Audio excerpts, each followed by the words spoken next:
Bab 9. Laporan kedua Dr. Watson. Cahaya di rawa-rawa Baskerville Hall, tanggal 15 Oktober. Holmes yang baik. Kalau aku terpaksa tidak memberikan kabar dalam hari-hari pertama misiku, kau harus mengakui aku sudah menggantinya, dan berbagai kejadian kini berlangsung cepat dan susul-menyusul.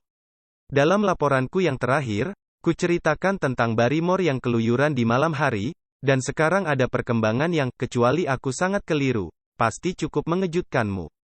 Situasinya telah berubah ke arah yang tidak kuantisipasi.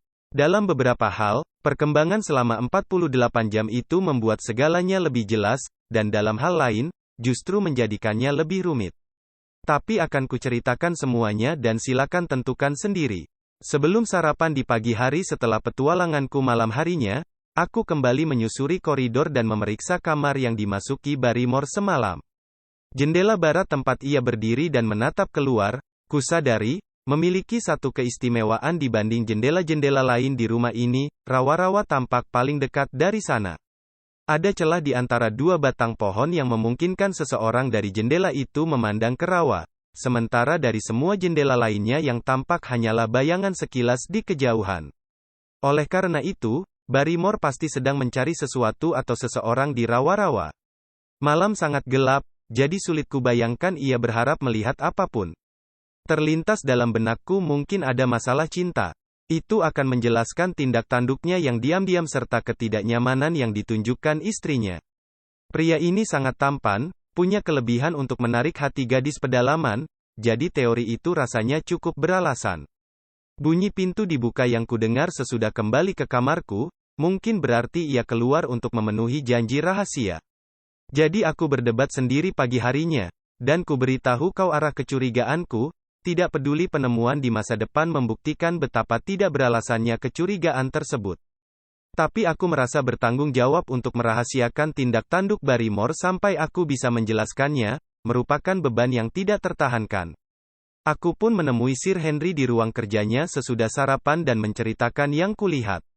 Ia tidak seterkejut dugaanku. Aku tahu Barrymore sering berkeliaran di malam hari, dan aku sempat berniat membicarakan hal itu dengannya, katanya. 2 atau 3 kali ku dengar langkah kakinya melintasi lorong, datang dan pergi, pada waktu hampir sama seperti yang kau ceritakan. Mungkin dia mengunjungi jendela itu setiap malam, kataku. Mungkin begitu. Kalau benar, kita harus membayanginya dan mencari tahu tujuannya. Aku ingin tahu apa yang akan dilakukan Holmes bila dia berada di sini. Aku yakin dia akan melakukan tepat seperti yang kau sarankan sekarang, kataku. Dia pasti mengikuti Barrymore untuk mengetahui tujuannya. Kalau begitu kita akan melakukannya bersama-sama. Tapi jelas dia akan mendengar kita. Pria itu agak tuli, dan kurasa kita harus mengambil risiko itu. Kita tunggu di kamarku malam ini, sampai dia lewat. Sir Henry menggosok-gosok tangannya dengan gembira, jelas ia sangat mengharapkan petualangan sebagai variasi kehidupan yang tenang di rawa-rawa. Bangsawan itu telah berbicara dengan arsitek yang menyiapkan rencana untuk Sir Charles, dan dengan kontraktor dari London, jadi tidak lama lagi akan ada perubahan besar di sini. Para dekorator dan penata ruangan telah datang dari Plymouth, dan jelas sekali teman kita ini memiliki gagasan-gagasan besar dan berniat memulihkan kejayaan keluarganya habis-habisan. Sesudah rumahnya selesai direnovasi dan ditata ulang, ia hanya memerlukan seorang istri untuk menggecenapkannya. Dan berkaitan dengan hal itu, hubungan cinta antara Sir Henry dan Miss Stapleton tidaklah selancar yang bisa diharapkan dari seseorang dengan situasi seperti dirinya. Hari ini, misalnya, terjadi gejolak tidak terduga yang menyebabkan teman kita cukup bingung dan jengkel. Setelah percakapan tentang Barrymore, Sir Henry mengenakan topinya dan bersiap-siap pergi. Begitu pula aku, apa kau ikut Watson? Tanyanya sambil menatapku dengan pandangan aneh. Tergantung apakah kau akan ke rawa-rawa atau tidak, kataku. Ya, memang. Well, kau tahu instruksiku. Aku menyesal sudah ikut campur.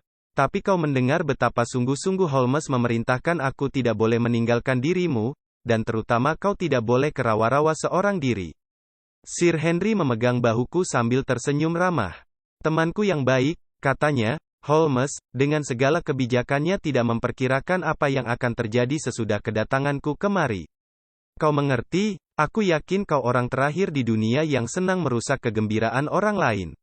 Aku harus pergi seorang diri. Posisiku jadi serba salah. Aku tidak tahu harus mengatakan atau bertindak apa. Dan sebelum aku sempat mengambil keputusan, ia telah meraih tongkatnya dan menghilang. Tapi, sewaktu kupikirkan kembali masalah itu, hati nuraniku memarahiku karena membiarkan dirinya lenyap dari pandangan.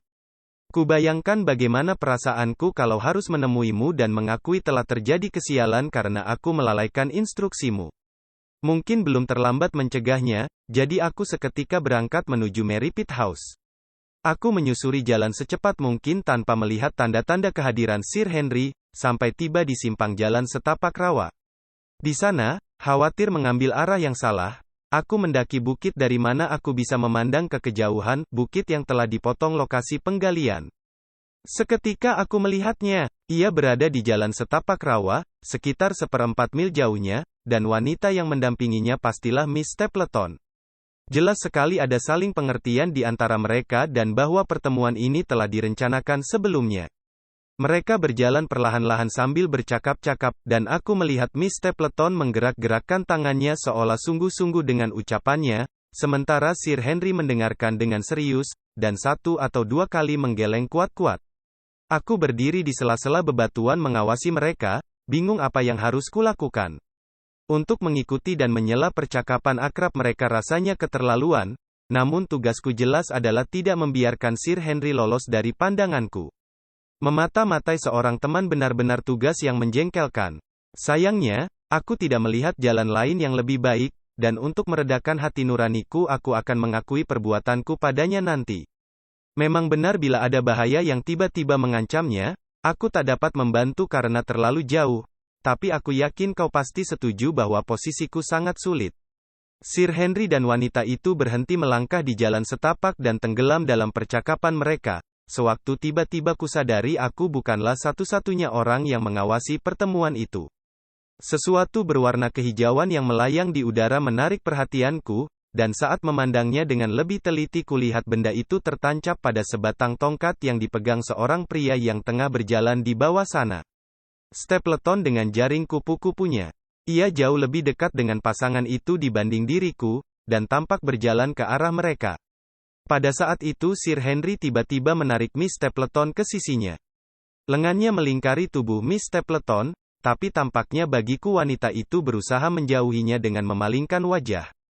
Sir Henry menunduk mendekati kepala Miss Stapleton, dan wanita itu mengangkat satu tangan seakan-akan memprotes. Kemudian kulihat mereka berpisah dan berpaling dengan tergesa-gesa. Kemunculan Stapleton yang menjadi penyebabnya. Ia berlari secepatnya mendekati mereka, jaringnya yang konyol menjuntai di belakangnya. Ia menggerak-gerakkan tangan dan hampir-hampir seperti menari penuh semangat di depan sepasang kekasih itu. Aku tidak bisa membayangkan arti adegan itu, tapi menurutku Stapleton seolah tengah melecehkan Sir Henry. Sir Henry, yang berusaha menjelaskan, jadi semakin marah saat Stapleton menolak penjelasannya. Miss Stapleton hanya berdiri diam di dekat mereka. Akhirnya Stapleton berputar dan memberi isyarat ke arah adiknya yang, setelah melirik Sir Henry dengan tatapan bingung, segera berlalu bersama kakaknya. Isyarat-isyarat kemarahan si pencinta alam itu menunjukkan adiknya juga jadi sasaran. Sir Henry berdiri diam selama beberapa menit, mengawasi kepergian mereka. Ia lalu berjalan pulang perlahan-lahan, dengan kepala menunduk, gambaran sempurna orang yang ditolak. Aku tidak bisa membayangkan arti semua ini. Tapi aku merasa sangat malu diam-diam menyaksikan adegan seintim itu. Oleh karena itu aku berlari menuruni bukit dan menemui Sir Henry di kaki bukit. Wajahnya memerah karena marah dan alisnya berkerut, seperti orang yang tidak tahu harus berbuat apa. "Halo Watson, dari mana kau?" katanya. "Kau tidak berniat mengatakan kau baru saja mengikutiku." Kujelaskan segalanya kepadanya, betapa aku tidak mungkin tetap tinggal di rumah, betapa aku mengikutinya dan menyaksikan semua yang terjadi. Sesaat ia membelalak padaku, tapi kejujuranku meredakan amarahnya, dan ia akhirnya tertawa penuh penyesalan. "Kau pasti mengira di tengah padang rumput itu tempat yang aman untuk sendirian," katanya. "Tapi, demi Guntur, seluruh pedalaman tampaknya mengamati pendekatanku, pendekatan yang benar-benar menyedihkan." "Kau duduk di bagian mana?" "Aku di atas bukit itu." "Terlalu belakang?" "Tapi kakaknya sangat jauh di depan." "Kau melihatnya mendekati kami?" Ya, apa terlintas dalam benakmu dia sudah sinting kakak Miss Stapleton ini? Aku tidak bisa berkata begitu. Menurutku ya, selama ini aku mengira dia waras, sampai hari ini. Entah dia atau diriku yang harus jadi pasien rumah sakit jiwa. Memangnya aku kenapa? Kau sudah bersamaku selama beberapa minggu, Watson. Katakan terus terang, sekarang, adakah sesuatu yang mencegahku menjadi suami yang baik bagi wanita yang kucintai? Menurutku tidak ada. Dia tidak bisa mengabaikan kekayaanku, jadi pasti dirikulah yang ditolaknya. Kenapa dia menolakku? Setahuku, seumur hidup aku belum pernah menyakiti pria atau wanita manapun. Tapi dia tidak membiarkan diriku bahkan menyentuh ujung jemari adiknya. Apa dia berkata begitu, itu, dan masih banyak lagi. Watson, aku baru mengenal Miss Stapleton beberapa minggu ini. Tapi sejak awal aku sudah merasa bahwa dia diciptakan bagiku. Dan dirinya pun merasa begitu. Dia gembira bila bersamaku, aku berani sumpah. Ada kilauan dalam mata seorang wanita, yang berbicara lebih kuat daripada kata-kata. Tapi kakaknya tidak pernah membiarkan kami berdua, dan baru hari inilah aku mendapat kesempatan itu. Dia senang bertemu denganku, tapi dia tidak bersedia membicarakan tentang cinta. Dan dia juga tidak mengizinkan aku membicarakannya. Dia terus mengatakan tempat ini berbahaya, dan dia tidak akan pernah bahagia sebelum aku pergi dari sini. Kukatakan padanya karena aku sudah bertemu dengannya, aku tidak harus pergi dari sini secepat mungkin, dan kalau dia benar-benar ingin aku pergi, satu-satunya cara hanyalah dia ikut pergi bersamaku. Dengan begitu aku melamarnya, tapi sebelum dia sempat menjawab, kakaknya muncul, berlari-lari seperti orang gila. Wajahnya pucat pasi karena marah, dan pandangannya menyala-nyala karena murka. Apa yang kulakukan dengan wanita itu? Mana berani aku bertindak yang tidak disukainya? Apa aku menganggap, karena diriku bangsawan, aku bisa berbuat sesuka hati? Seandainya dia bukan kakaknya, aku pasti lebih tahu cara menyikapinya. Kunyatakan kepadanya, perasaanku terhadap adiknya sebegitu rupa sehingga aku tidak malu karenanya, dan kuharap dia bersedia menjadi istriku. Tapi tampaknya penjelasan itu tidak memperbaiki situasi. Jadi aku kehilangan kesabaran dan menjawab dengan nada lebih keras daripada seharusnya, mengingat Miss Stapleton ada di situ. Lalu semuanya berakhir dengan kepergiannya bersama adiknya, seperti yang kau lihat, dan aku begitu bingung. Katakan apa arti semuanya ini, Watson, dan aku akan berutang padamu lebih dari yang bisa kubayar. Kucoba satu atau dua penjelasan tapi, sejujurnya, aku sendiri bingung. Gelar teman kita, kekayaannya, usianya, karakternya, dan penampilannya semua mendukung, dan aku tidak mengetahui kelemahan apapun pada dirinya kecuali nasib buruk yang menghantui keluarganya. Bahwa lamarannya ditolak sekasar itu tanpa mempertimbangkan keinginan si wanita, dan bahwa wanita itu harus menerima situasinya tanpa memprotes, benar-benar mengherankan. Tapi, kebingungan kami berakhir saat Stapleton sendiri berkunjung sore harinya. Ia datang untuk meminta maaf atas kekasarannya tadi pagi, dan sesudah percakapan pribadi yang panjang dengan Sir Henry di ruang kerjanya, perselisihan itu terselesaikan. Dan kami akan bersantap di Merripit House hari Jumat yang akan datang sebagai tanda perdamaian. Sekarang pun aku tidak mengatakan dia tidak gila, kata Sir Henry. Aku tidak bisa melupakan pandangannya sewaktu dia berlari mendekatiku tadi pagi. Tapi harus kuakui tidak ada orang yang bisa meminta maaf dengan cara yang lebih memesona dibanding dirinya. Apa dia menjelaskan alasan tingkah lakunya? Katanya adiknya segalanya bagi dirinya. Itu cukup wajar, dan aku senang dia memahami nilai Miss Stapleton. Mereka selalu bersama-sama, dan menurut ceritanya dia pria yang sangat kesepian, dengan hanya sang adik sebagai temannya. Jadi pemikiran akan kehilangan adiknya itu benar-benar mengerikan. Menurutnya, dia tidak mengerti bahwa aku jadi semakin terikat kepada adiknya. Tapi sewaktu dia melihat sendiri kenyataannya, dan bahwa adiknya mungkin akan pergi meninggalkannya, dia merasa begitu shock hingga tidak mampu mengendalikan diri. Ia sangat menyesal atas semua yang terjadi, dan dia menyadari betapa bodoh dan egois mengira dia bisa memaksa wanita secantik adiknya menemaninya seumur hidup. Kalau adiknya meninggalkan dirinya, lebih baik dengan tetangga seperti aku daripada dengan orang lain. Tapi jelas hal itu merupakan pukulan baginya, dan dia perlu waktu untuk menyiapkan diri menerimanya. Dia berjanji menghentikan semua penolakannya kalau aku berjanji memberinya waktu 3 bulan, tanpa menyinggung masalah ini dan memuaskan diri dengan hanya membina persahabatan dengan adiknya selama itu, tanpa menuntut cintanya. Kuberikan janjiku, dan masalah ini selesai. Jadi beres sudah salah satu misteri kecil kami, yang ternyata bukan masalah besar. Kami sekarang tahu mengapa Stapleton tidak menyetujui calon suami adiknya, meskipun calon suami itu selayak Sir Henry. Dan sekarang aku pindah ke petunjuk lain yang berhasil kutemukan dari rangkaian kerumitan ini, misteri isakan di tengah malam, misteri wajah bernoda air mata Mrs. Barrymore, misteri perjalanan rahasia si pengurus rumah ke jendela di sebelah barat. Beri aku ucapan selamat, Holmes yang baik, dan katakan aku tidak mengecewakan dirimu sebagai seorang agen, dan kau tidak menyesali kepercayaan yang kau berikan kepadaku sewaktu mengirimku kemari. Semuanya ini telah menjadi jelas dengan pekerjaan semalam. Aku mengatakan, pekerjaan semalam. Tapi sebenarnya itu pekerjaan 2 malam karena pada malam pertama kami tidak menghasilkan apapun. Aku duduk-duduk bersama Sir Henry di kamarnya hingga hampir pukul 3 pagi, tapi tidak terdengar suara apa-apa kecuali dentangan jam di tangga. Petualangan yang bisa dikatakan paling melankolis itu berakhir saat kami berdua tertidur di kursi masing-masing. Untungnya kami tidak patah semangat, dan kami membulatkan tekad untuk mencoba lagi. Keesokan malamnya kami mengecilkan lampu dan duduk sambil merokok tanpa bersuara sama sekali.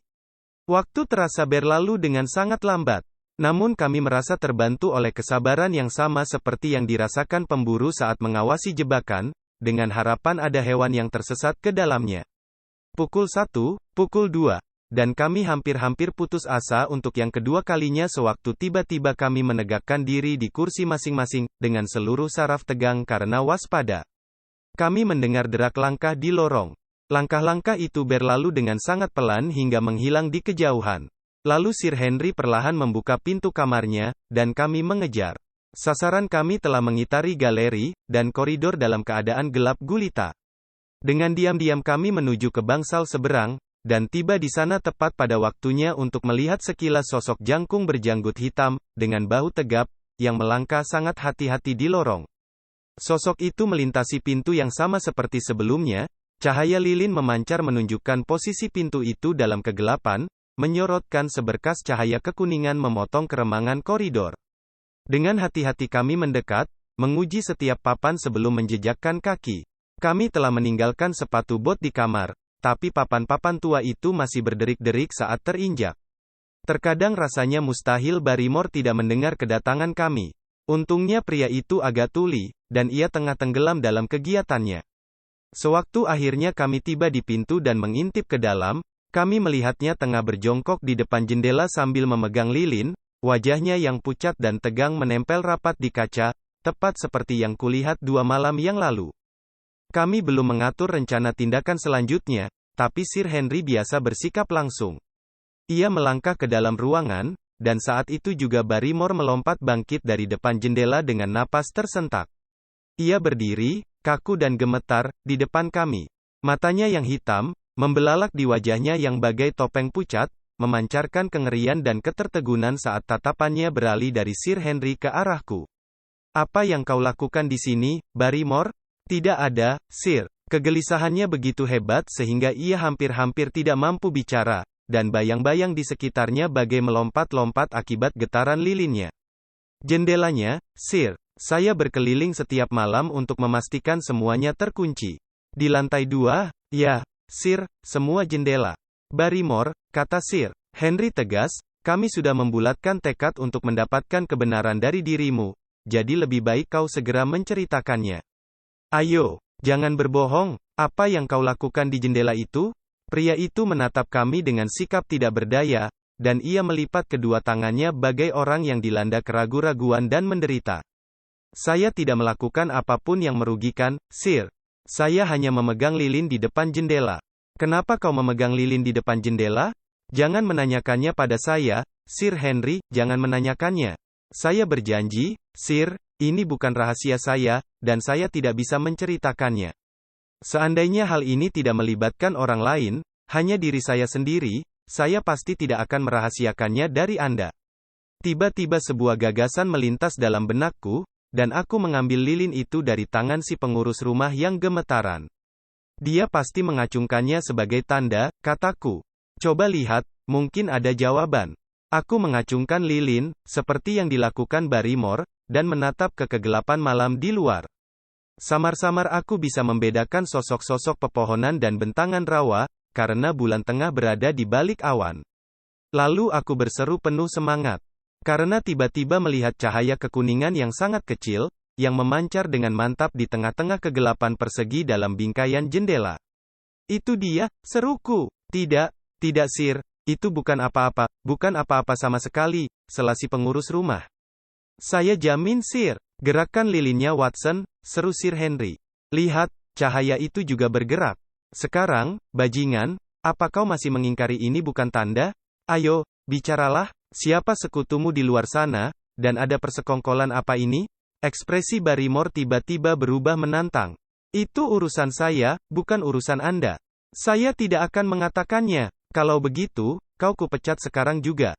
Baiklah Sir, kalau memang harus begitu, dan kau pergi dengan tidak hormat. Demi Guntur, seharusnya kau malu. Keluargamu sudah tinggal bersama keluargaku selama lebih dari 100 tahun di sini, dan sekarang kudapati kau mengadakan persekongkolan jahat melawanku. Tidak. Tidak Sir, bukan terhadap Anda. Suara seorang wanita, dan Mrs. Barrymore, lebih pucat dan ketakutan daripada suaminya, telah berdiri di ambang pintu. Sosoknya yang kokoh terbungkus gaun dan syal, yang pasti tampak lucu seandainya tanpa emosi yang terpancar di wajahnya. Kita harus pergi, Eliza. Ini akhirnya, kau bisa mengemasi barang-barang kita, kata suaminya. Oh, John, aku sudah mencelakakan dirimu. Ini perbuatan saya, Sir Henry, semuanya tanggung jawab saya. Dia melakukannya demi saya, dan karena saya memintanya. Kalau begitu, bicaralah, apa artinya ini? Adik saya yang malang sedang kelaparan di rawa-rawa, kami tidak bisa membiarkannya tewas di depan rumah kami. Lilin itu tanda makanannya sudah siap, dan lilinnya menunjukkan tempat kami harus mengantarnya. Kalau begitu, adikmu itu, narapidana yang melarikan diri itu Sir Selden si penjahat. Itu yang sebenarnya Sir, kata Barrymore. Sudah saya katakan ini bukan rahasia saya dan saya tidak bisa menceritakannya kepada Anda. Tapi sekarang Anda sudah mendengarnya, dan Anda mengerti ini bukan persekongkolan melawan Anda. Dengan begitu, jelas sudah kegiatan diam-diam di malam hari dan lilin di jendela itu. Sir Henry dan aku sama-sama tertegun menatap Mrs. Barrymore. Mungkinkah orang yang terhormat ini memiliki darah yang sama dengan salah satu penjahat terbesar di negara ini? Ya, Sir, nama keluarga saya Selden, dan dia adik saya yang paling muda. Kami terlalu memanjakannya sewaktu dia masih anak-anak dan membiarkannya berbuat semaunya, sehingga dia mengira dunia ini ciptakan untuk kesenangannya. Saat tumbuh dewasa dia berteman dengan orang-orang jahat, dan dia berubah begitu hebat hingga ibu saya patah hati dan nama keluarga kami tercoreng. Dari kejahatan yang satu ke kejahatan yang lain, dia tenggelam semakin dalam sehingga hanya kasih Tuhan saja yang menyelamatkannya dari tiang gantungan. Tapi bagi saya, Sir, dia selalu merupakan bocah kecil berambut keriting yang saya besarkan dan saya ajak bermain-main. Itu sebabnya dia lari dari penjara. Dia tahu saya berada di sini dan kami takkan bisa menolak membantunya. Sewaktu dia tiba di sini suatu malam, kelelahan dan kelaparan, dikejar-kejar para sipir, apa yang bisa kami lakukan? Kami menerimanya dan memberinya makan serta merawatnya. Lalu Anda kembali, Sir, dan menurut adik saya dia akan lebih aman berada di rawa-rawa daripada di tempat lain, seraya menunggu sampai ribut-ribut mengenai pelariannya mereda. Jadi dia bersembunyi di sana. Setiap 2 malam sekali kami memastikan dia masih di sana dengan membawa lilin menyala ke jendela, dan kalau ada jawaban, suami saya akan mengantarkan roti dan daging kepadanya. Setiap hari kami berharap dia pergi, tapi selama dia masih di sana, kami tidak bisa membiarkannya begitu saja. Itulah kebenarannya, karena saya wanita Kristen yang jujur, dan Anda akan melihat kalaupun ada yang harus disalahkan, sayalah orangnya, dan bukan suami saya karena dia melakukan semua ini demi saya. Kata-kata wanita itu terucap dengan kejujuran yang meyakinkan. Apa benar begitu, Barrymore? Ya, Sir Henry. Semuanya. Well, aku tidak bisa menyalahkan dirimu karena mendukung istrimu. Lupakan apa yang sudah kukatakan. Kembalilah ke kamar, kalian berdua, dan kita bicarakan masalah ini lebih lanjut besok pagi. Setelah mereka pergi, kami kembali memandang keluar jendela. Sir Henry telah membukanya, dan angin malam yang dingin menerpa wajah kami. Di kegelapan di kejauhan masih terpancar cahaya kecil kekuningan. Aku heran dia berani, kata Sir Henry. Mungkin diletakkan sedemikian rupa sehingga hanya terlihat dari sini. Mungkin. Menurutmu, seberapa jauh jaraknya? Kurasa di dekat Clevetor.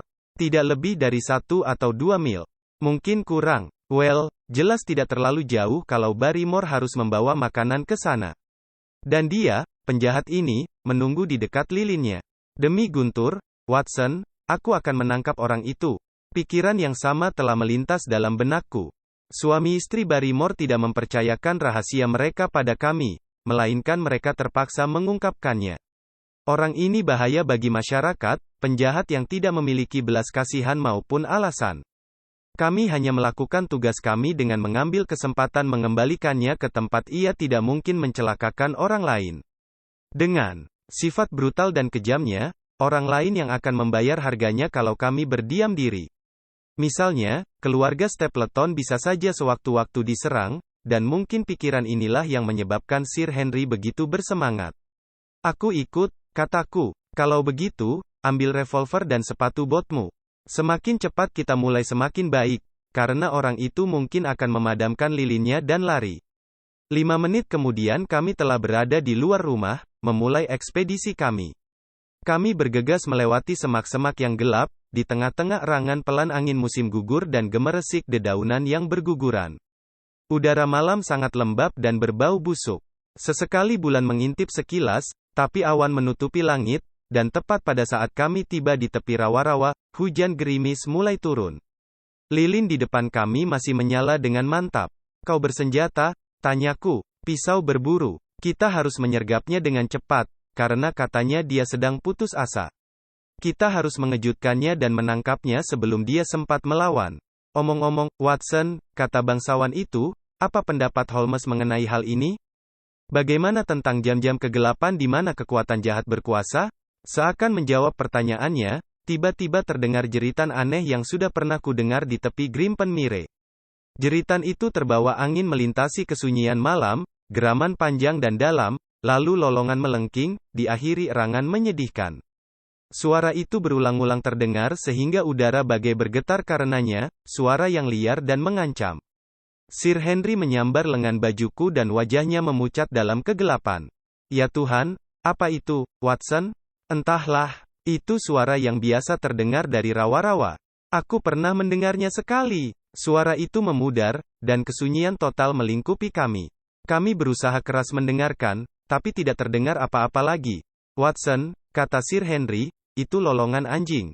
Darahku bagai mendingin dalam pembuluhku, karena suara Sir Henry terdengar pecah, menunjukkan kengerian yang tiba-tiba mencengkeramnya. Apa istilah mereka tentang suara itu? Tanyanya. Siapa? Penduduk di pedalaman? Oh, mereka orang-orang bodoh. Kenapa kita harus memedulikan apa istilah mereka? Katakan, Watson, apa nama yang mereka berikan? Aku ragu-ragu, tapi tidak bisa menghindari pertanyaan itu. Mereka menamakannya lolongan anjing Baskerville. Ia mengerang dan terdiam selama beberapa saat. Memang suara anjing, katanya pada akhirnya, tapi kedengarannya berasal dari bermil-mil jauhnya. Sulit menentukan asalnya. Suaranya naik turun seiring embusan angin. Itu arah ke Grimpen Mire, bukan? Ya, memang. Well, asalnya dari sana. Ayo, Watson, apa kau sendiri tidak berpikir itu suara anjing? Aku bukan anak-anak. Kau tidak perlu takut mengatakan yang sebenarnya. Stapleton sedang bersamaku sewaktu aku mendengarnya. Katanya itu mungkin suara burung yang aneh. Tidak, itu suara anjing. Ya Tuhan. Mungkinkah semua cerita itu mengandung kebenaran? Mungkinkah aku benar-benar terancam bahaya dari kuasa gelap? Kau tidak mempercayainya, bukan Watson? Tidak. Tapi, menertawakan masalah ini di London tidak sama dengan berdiri dalam kegelapan rawa-rawa ini dan mendengar lolongan seperti itu. Dan pamanku, ada jejak anjing di samping mayatnya. Semuanya cocok satu sama lain. Kurasa aku bukan pengecut, Watson, tapi suara itu serasa membekukan darahku. Coba rasakan tanganku. Rasanya sedingin sebongkah marmer. Kau akan baik-baik saja besok. Kurasa aku tidak akan bisa melupakan lolongan itu. Menurutmu sebaiknya apa yang kita lakukan sekarang? Sebaiknya kita kembali, tidak, demi Guntur, kita sudah kemari untuk menangkap buruan kita, dan kita akan menangkapnya.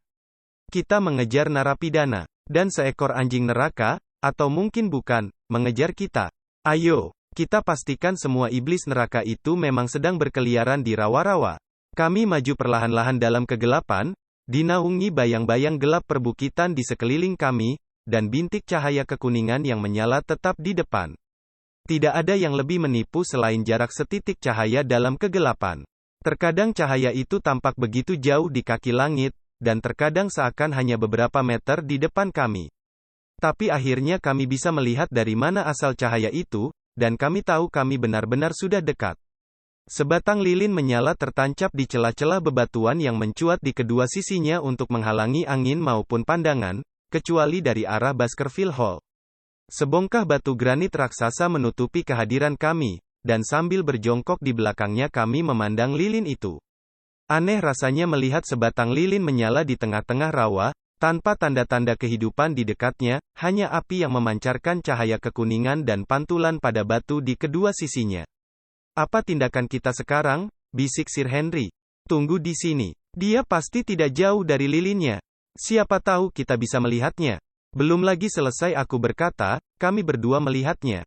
Di bebatuan, di ceruk tempat lilinnya menyala, mencuat wajah kekuningan yang tampak jahat bagai wajah seekor hewan, memancarkan keinginan yang buas. Berbau busuk karena rawa-rawa, dengan janggut dan rambut kusut, orang itu mungkin saja salah satu manusia liar yang menghuni perumahan di lereng bukit. Api di bawahnya memantul di matanya yang kecil dan licik, yang memandang ke kiri dan kanan dalam kegelapan, bagai hewan liar yang mendengar suara langkah pemburu. Jelas ada sesuatu yang telah membangkitkan kecurigaannya. Mungkin saja Barrymore punya isyarat tertentu yang tidak kami ketahui, atau mungkin orang itu memiliki alasan lain untuk menganggap situasinya tidak baik. Tapi aku bisa membaca ketakutan yang terpancar di wajahnya yang jahat. Ia bisa melesat pergi dan menghilang dalam kegelapan sewaktu-waktu. Oleh karena itu aku melompat maju, begitu pula Sir Henry. Pada saat yang sama, narapidana itu menjerit memaki dan melemparkan sebongkah batu yang menghantam batu besar tempat perlindungan kami. Aku sempat melihat sosoknya yang pendek, kekar, dan kuat saat ia melompat bangkit dan berbalik lari. Pada saat itu kebetulan bulan menampakkan diri dari balik awan. Kami bergegas menyusuri bukit, dan melihat buruan kami berlari dengan kecepatan tinggi di sisi sebaliknya, melompati bebatuan dengan kelincahan seekor kambing gunung. Kalau beruntung, aku mungkin bisa menembaknya. Tapi aku membawa pistolku hanya untuk membela diri kalau diserang, dan bukannya untuk menembak pria tidak bersenjata yang tengah lari. Kami berdua pelari cepat dan cukup terlatih, tapi tidak lama kemudian kami mendapati tidak mungkin mengejarnya.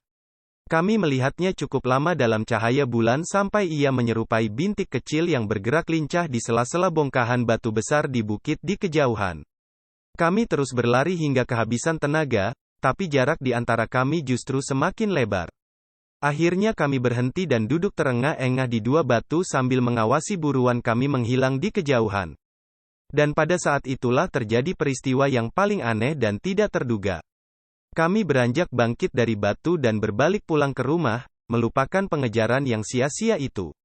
Bulan menggantung rendah di sebelah kanan, dan puncak bergerigi bukit granit menjulang di bawah lingkaran keperakan itu. Di sana, sehitam patung kayu eboni dengan latar belakang terang benderang, aku melihat sesosok pria di karang. Jangan menganggapnya sebagai ilusi, Holmes. Kujamin belum pernah seumur hidup aku melihat sesuatu yang lebih jelas lagi. Sepanjang penilaianku, itu sosok pria yang jangkung dan kurus. Ia berdiri dengan kaki agak terpentang, lengan terlipat, kepala menunduk, seakan-akan tengah memikirkan rawa-rawa yang luas dan bukit granit yang membentang di hadapannya. Ia mungkin roh yang menguasai tempat itu. Bukan si narapidana. Sosok ini terlalu jauh dari tempat si narapidana menghilang tadi. Lagi pula, ia jauh lebih jangkung. Sambil menjerit terkejut aku menunjukkan sosok itu pada Sir Henry. Tapi sewaktu aku berpaling hendak meraih lengan Sir Henry, sosok itu telah lenyap. Tonjolan batu granit yang tajam masih mencuat di bawah bulan, tapi di puncaknya tidak terlihat tanda-tanda kehadiran sosok tanpa suara dan gerak itu. Aku ingin ke sana dan menggeledah tempat itu, tapi jaraknya cukup jauh. Lagi pula saraf Sir Henry masih terguncang oleh lolongan tadi, yang mengingatkannya akan kisah gelap yang melingkupi keluarganya. Dan ia tidak berminat pada petualangan baru. Tidak seperti diriku, ia tidak melihat sosok tunggal di puncak karang dan tidak merasakan pengaruh kehadirannya yang aneh serta sikapnya yang mendominasi. Tidak ragu lagi pasti salah satu sipir, kata Sir Henry. Mereka berkeliaran di rawa-rawa sejak narapidana itu melarikan diri. Well, mungkin penjelasannya benar, tapi aku ingin mendapatkan bukti lebih jauh. Hari ini kami berniat memberitahu orang-orang Princetown kemana mereka seharusnya mencari buruan mereka, tapi sulit menerima kegagalan kami membawanya kembali sebagai tawanan. Begitulah petualangan semalam, dan kau harus mengakui, Holmes yang baik, aku sudah melaporkan dengan cukup baik. Tidak ragu lagi sebagian besar yang kuceritakan tidak relevan. Tapi aku masih merasa sebaiknya kau mengetahui semua fakta ini agar kau bisa memilih sendiri mana yang paling berguna bagimu untuk mencapai kesimpulan. Jelas ada kemajuan di sini. Sejauh ini kami telah mengetahui motif tindakan pasangan Barrymore, dan hal itu cukup menjernihkan situasi. Tapi rawa-rawa dengan misterinya, dan para penghuninya yang aneh, masih tidak terusik. Mungkin dalam petualanganku yang selanjutnya aku bisa menemukan jawabannya. Yang paling baik adalah kau kemari menemani kami. Pokoknya, kau akan mendapat kabar lagi dariku dalam beberapa hari mendatang.